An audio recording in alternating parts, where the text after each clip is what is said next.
ये दुनिया की सबसे बदकिस्मत लड़की है। पहले वह जंगल के अंदर एक खतरनाक दलदल में फंस गई। आसपास कोई मदद के लिए नहीं था। जितना वह संघर्ष करती उतना ही गहराई में धंसती जाती। उसने कुछ शाखाओं में फंसी एक कुल्हाड़ी देखी और उससे खुद को बाहर खींचने की कोशिश की, लेकिन यह काम नहीं आया। हार मानने का मतलब था मौत, इसलिए वह बार बार कोशिश करती रही जब तक कि आखिरकार कुल्हाड़ी सही जगह पर फंस गई। लेकिन बाहर निकलना उसके बुरे सपने की सिर्फ शुरुआत थी। दलदल के बाहर उसने कुछ भयानक देखा। जंगल के हर जानवर को मार दिया गया था और वह भी खाने के लिए नहीं। उनकी खालें उतार ली गई थी। भूखी वह चलती रही कुछ खाने की उम्मीद में। तभी उसने देखा एक भालू। उसने तीर का निशाना साधा, तीर चलाया, चूक गई। भालू ने आवाज सुनी, अपने शिकार को छोड़ दिया और सीधे उसकी ओर दौड़ा। उसका धनुष टूट गया था, इसलिए उसने लड़ाई नहीं की। वह झाड़ियों में कूद गई, कमजोर शाखाओं के पीछे छिप गई जो उसे बचा नहीं सकती थी। लेकिन फिर भालू अचानक रुक गया।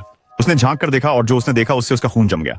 भालू अब किसी अदृश्य चीज से लड़ रहा था। खून हर जगह बिखर गया और एक पल के लिए राक्षस का आकार दिखाई दिया। फिर यह टूट गया। ये भालू को जमीन पर पटक दिया, उसे मार डाला। भालू का खून उस प्राणी पर फैल गया। अब वह अदृश्य जानवर पूरी तरह से दिखाई दे रहा था। डरी हुई लड़की नदी में कूद गई। धारा उसे बहा ले गई। लेकिन उसे यह नहीं पता था कि एक बार यह राक्षस आपको देख ले तो यह कभी नहीं भूलता। चाहे आप कहीं भी जाएं, यह आपको ढूंढ लेगा। तभी उसकी जनजाति के कुछ लड़के वहां आ गए।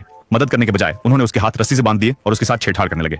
और वह राक्षस, हाँ, वह भी आ चुका था। उसने हथियार देखे